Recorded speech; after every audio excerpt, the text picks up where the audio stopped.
একটি পরিত্যক্ত গ্রামের শেষ প্রান্তে ভাঙা পুরনো বাড়িটায় রিনা আশ্রয় নিয়েছিল শহরের দুঃস্বপ্ন থেকে বাঁচতে। প্রথম প্রথম ছাদের কড়িকাঠের শব্দ আর জানালার ফাঁক দিয়ে হু হু বাতাস তার পালানো অতীতের প্রতিধ্বনি মনে হতো। তবে বাড়ির ভেতরকার স্তব্ধতা ধুলোর থেকেও ঘন, একাকিত্বের চেয়েও গভীর এক অস্বস্তিকর অনুভূতির জন্ম দিচ্ছিল। অচিরেই নিস্তব্ধতা কথা বলতে শুরু করে। রিনা যখন একা থাকে ফিসফিসানি শুনতে পায়, চোখের কোণে ছায়া দেখে। ছোট শিশুর খেলনা যেন স্থান পরিবর্তন করে। সে নিজেকে বোঝায় যে এগুলো তার মনের ভুল, কিন্তু এক অজানা আতঙ্ক তাকে গ্রাস করে।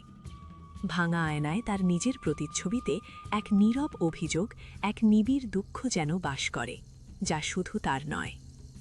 এক রাতে শিশুর ঘুম পাড়ানি গান ভেসে আসে শূন্য নার্সারি থেকে। রিনা ভয়ে ভয়ে এগিয়ে যায়।